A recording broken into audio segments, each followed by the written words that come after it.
First of all, I'd like to thank Sarah, Jonathan, and Ms. Pace, and everyone else who helped set this event up. So I am a graduate of Solon High School. I graduated in the class of 2012, meaning that for current seniors here, so who are current seniors here? Raise your hand. Okay, cool. So when you guys were freshmen, I was a senior here. And I was thinking about what to talk to you guys about today, and I was kind of like going through my experiences in high school. In my freshman and sophomore year, if you had come up to me and told me that I would be coming back here and talking to you guys about something that I learned about life, I wouldn't believe you. I'd basically say, screw off, like I don't want to come back here, like I want nothing to do with this place, because that was the mentality that I had. I had a couple of things that I was interested in at that age. I wasn't that interested in school, I didn't get that good at grades. I was interested in skateboarding, rap music, and then writing and reading a ton outside of school. Again, I'm not saying that's the best thing, but those were the things that I loved to do, and I just completely immersed myself in them. Now, my junior and senior year, I kind of wised up. I started to work harder. I joined a ton of clubs, Model UN, speech and debate, mock trial, and then I worked really hard, and I was able to get into Columbia University, which was a blessing. And then in the 2.5 years since, I've been able to do some cool things, as they talked about, things that I considered cool and wanted to do. I was able to, along with 2 other Solon High School alumni, start that program, LEAP, which is the first accelerator in the country for high school students. I was able to go and work. I actually had left school for a little bit and worked for a company called Rap Genius and lived in a mansion in Los Angeles, in Bel Air, Los Angeles, with the founder. And right now I write for Vice. And I have some, and I'll talk about this in a little bit, but I have some cool stories from that. The other day I went out to a state G unit. I played chess with Wu-Tang Clan. I spent 24 hours in a strip club. Those kinds of stories. Very fun, investigative journalism. But I was thinking, and I was thinking about what to talk to you guys about. And someone came up to me the other day and said, can I see your resume? Because I'm into the stuff you do. I want to see your resume. And it hit me that I haven't used a resume for anything that I've ever done in college. Like since I left high school, I haven't used a resume for anything. I haven't even made a resume. And I was thinking about that, and it was ironic because when I was in your guys' position, when I really started to try hard at school, and when I was a junior and senior, my biggest insecurity was my resume, because I didn't do a lot of stuff my freshman and sophomore year. The biggest insecurity and the thing that just drove me crazy every day was that my resume wasn't strong enough. And I was very upset about that. And I remember having a mentality that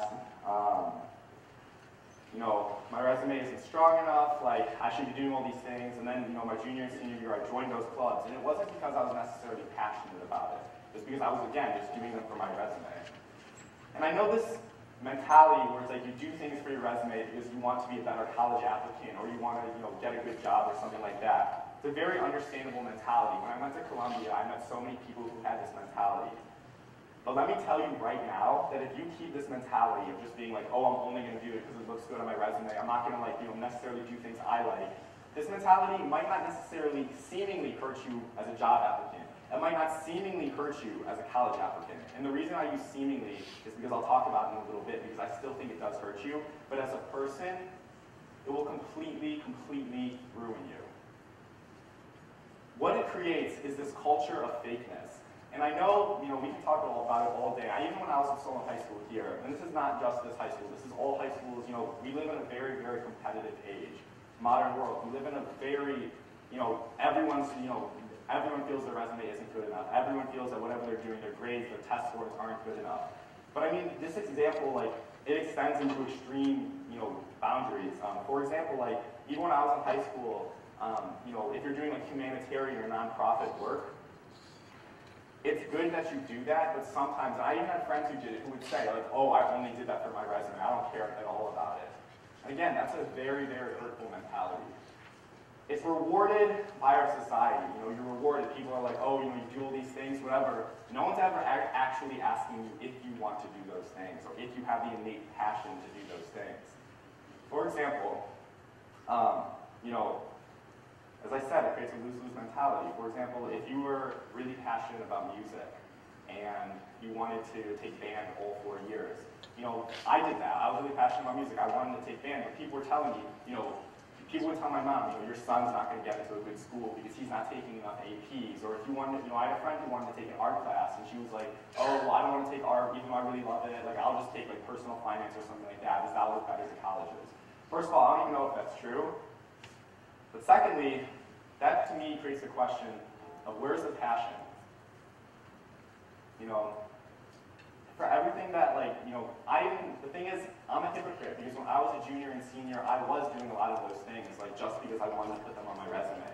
At the same time, though, my freshman and sophomore year, I was actually doing things that I was passionate about.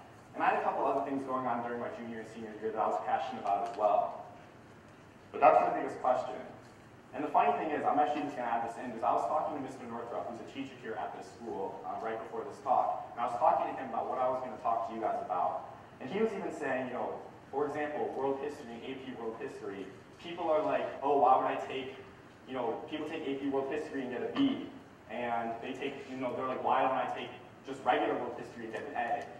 And it's like, there's intrinsic value in taking that AP world history. Even though you might get a B, even though it might not look good on your resume, you're still going to learn a ton of things. So again, there's a lot of intrinsic value to doing what you want to do.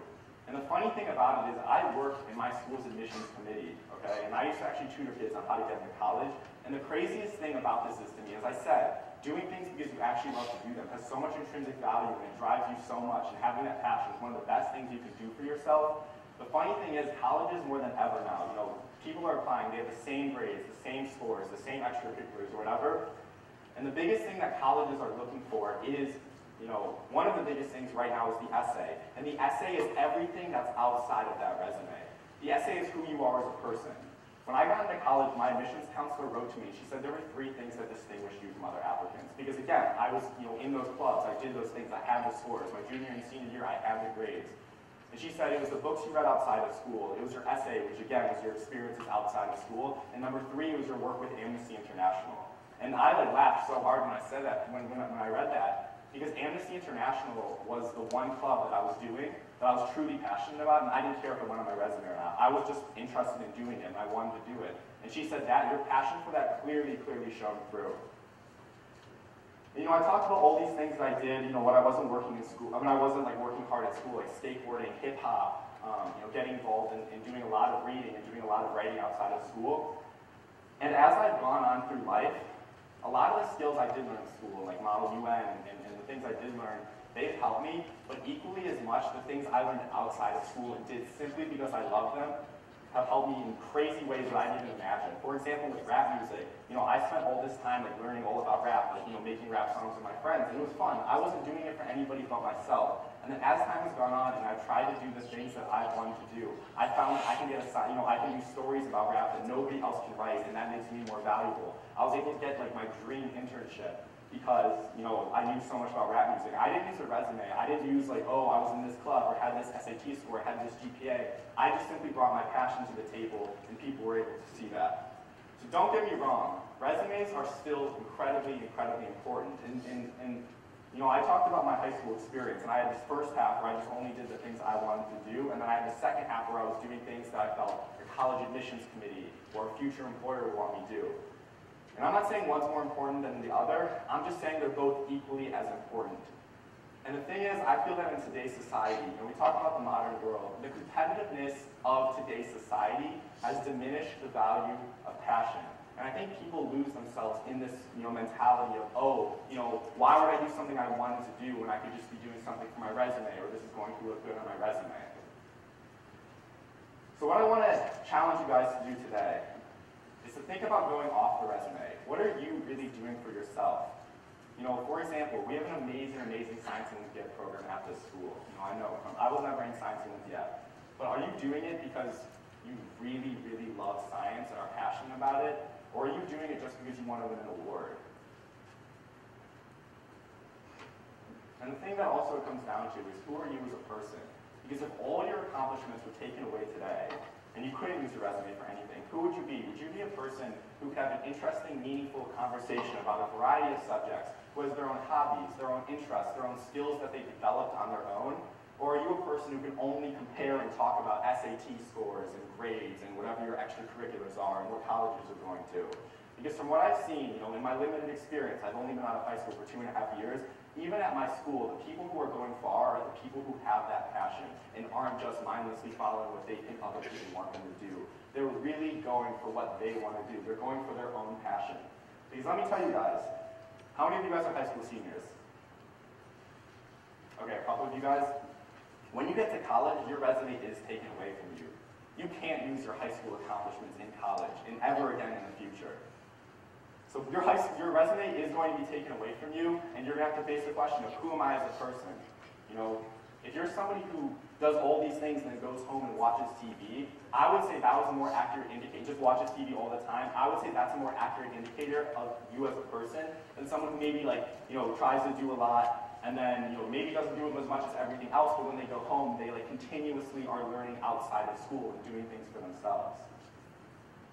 So if you can take away anything from this, I just want you guys to think about maybe one thing that you do that if no one else ever knew you did it, or no one, no employer, no college admissions committee would ever know that you did it. I want you guys to think about that one thing.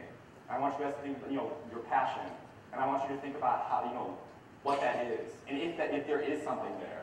And if not, I really recommend you guys develop something like that, because even for me, as I've gone through life, again, in the 2.5 years, I found that the things that I did outside of school and the things I didn't do for my resume have helped me more than anything that I've ever done for my resume. All right, thank you very much.